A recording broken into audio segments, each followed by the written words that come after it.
So when it comes to money, I want you to think about the homes that you grew up in, the communities you grew up in, and all those little tapes that were recording as your parents were talking about money, not talking about money, fighting about money. There was not enough money. There was too much money. People were trying to control each other with money, or whatever that flavor was, or whatever that storyline was that was in your household and your community that you grew up in. It is what has shaped exactly how you interface in your financial world.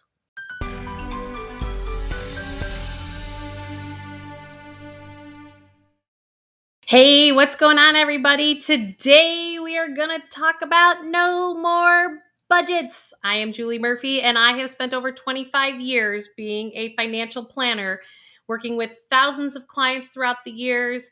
And I've learned a few things to get you to a life that you absolutely love. And it's hard to believe. I think you need to take the word budget completely out of your vocabulary. Don't forget to hit that notification bell, subscribe to the channel, and make sure you like it and share it, because it is time for all of us to feel this sense of financial freedom. It is time for all of us to have some financial fun time.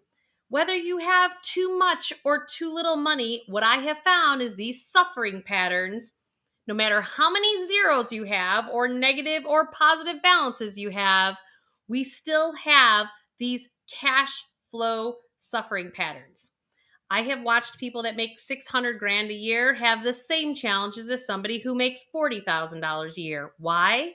Because we have two operating systems that our brain operates from, our subconscious mind and our conscious mind. And I'm always talking about the research from Dr. Bruce Lipton. And he talks about the fact that 97% of our response to the external world comes from our subconscious mind and not our conscious mind, which means the hardwiring in your brain actually occurred before age 7. And that is now how you respond to the world. So when it comes to money, I want you to think about the homes that you grew up in, the communities you grew up in, and all those little tapes that were recording as your parents were talking about money, not talking about money, fighting about money. There was not enough money. There was too much money. People were trying to control each other with money, or whatever that flavor was, or whatever that storyline was that was in your household and your community that you grew up in. It is what has shaped exactly how you interface in your financial world. Being a financial professional, we need to make sure that we're looking at your debts, your cash flows, and your assets that you want to build and or assets that you have. And we need to look at them in different timelines, short-term, midterm, and long-term. That way we're looking at the whole picture and we're not just looking at the sleeve that we want to sell you on or something of that nature. It happens all the time. The sleeve that I really want to dig down into today is this cash flow bucket, this one right here in the middle. And it's the word budget. How do you feel when I say the word budget? Think about it. Maybe take a pen to paper. What are your feelings when I talk about the word budget? And this is where I start everybody at. Because what I've come to realize, the pattern that most people feel is that they feel limited. It's like somebody just put a clamp on you and they're like, oh, I want to get out of here. It's like going on a diet and telling yourself you can't eat Oreo cookies. And all of a sudden you don't eat Oreo cookies for 6 weeks. And then within 2 months, you're eating a whole sleeve of Oreo cookies. Our budgets are no different. It is super important for us to start to look at taking the word budget completely out of your vocabulary. Why? Because our money is energy. Everything is energy. Our physical bodies are energy. The wall behind me is energy. This computer is energy. Quantum physicists have proved this. Einstein said E equals mc squared. So if we can be in agreement that everything is energy, we now need to just realize, how is our money energy? And our words are energy. Our feelings are energy. Our thoughts are energy.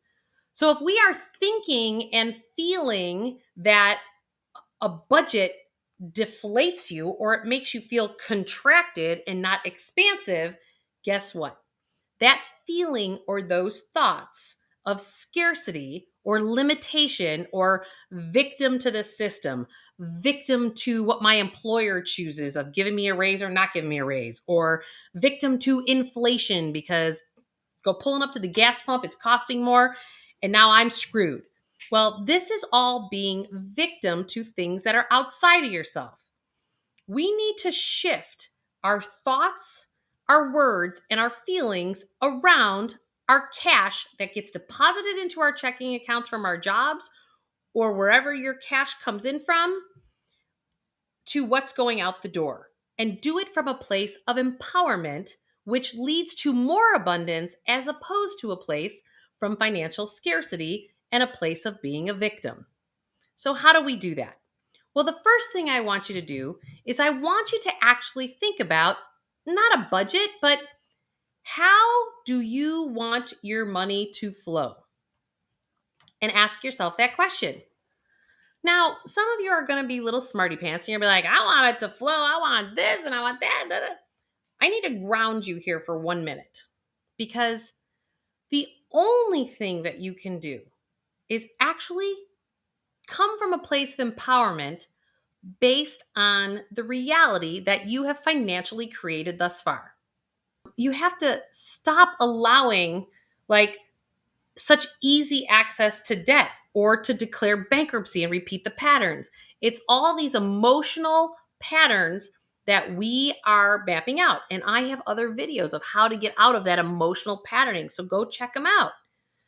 Of how do we get people to clean up their financial past while living in the present moment and plan for their future, which includes retirement and other things, not just retirement. But they can't even fathom saving for retirement when their money today is all paying for yesterday. This is the challenge, which is why our budgets feel like we don't have choice. And then what happens when we don't feel like choice? We emotionally act out. We either work things out or we act it out, and we do it through our money, through our health, or our relationships. Many of you out there will say, because you've been operating from a financial scarcity standpoint, we often then sit there and go, oh, well, I'm going to spend it over here now. I see that a lot when people pay off their car loans. Like, oh, that $500 a month is now mine again. And it's like, wait. You're going to buy another car, aren't you? People always say, yeah. I'm like, well, how about we make you become your own bank over time as opposed to continuing to depend on somebody else to be your bank, which you're paying a premium and interest rate for. Now, interest rates have been low over the last decade, all things considered, but that's not necessarily going to be reality moving forward. So I believe it's all about creating financial intention. So when we come from a place of financial empowerment, we create intentions with our money. And there are great vendors out there that are online savings accounts that you can name that financial intention. And you can actually name the account, my car fund. It's wonderful. There's a bunch of different ones out there. Capital One's got one. Ally has one. Barclays has one. The list goes on. Citibank has one. There's a whole bunch of online savings accounts where you can actually name your financial intention and your money is still FDIC insured. And so this is shifting your cash flows, your budget.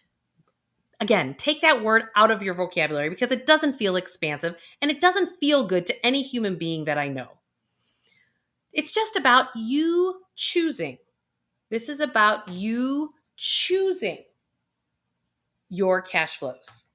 So this one client chose to reduce. She still got her heart's desire met with the movies, but she opened up cash flow. So now we have that $125 a month going more to the things that she thought was important. Some of it being some debt payoff, some of it to save for nieces and nephews in college funds, and some of it for her own retirement. We split it up because they're all three important to her. So the question is what's important to you? Something that was important to you 2 years ago may not be as important today when you actually take the time to love yourself and just write down your cash flow reality. What's coming in, what's going out. One of the beauties of the pandemic and one of the gifts that we have gotten is the fact that it forced us to stop spending. It was like the brakes got put on the choo-choo train, and all of us were stuck in our homes and going, wow, I have nothing to distract myself with anymore. Going out to bars, spending money on other people. It's like nothing was open except for Amazon. Or online shopping, I should say. But we all did less of it. Over the last 2 years, $250 trillion in the United States made it into savings accounts because people were not spending as much. It is a great opportunity to redesign your cash flows to what's really important to your heart and soul. If you're tired of running the rat race, this is how you get out of it. If you're tired of working a job you don't love, this is how you get out of it. It's about now choosing your life from your heart and soul today. Not yesterday, not tomorrow, not who your parents expect you to do or your family or your employer, anything. This is about you. It's all about you. So choose to build your wealth from the inside out. I talk about that all the time in my book, The Emotion Behind Money.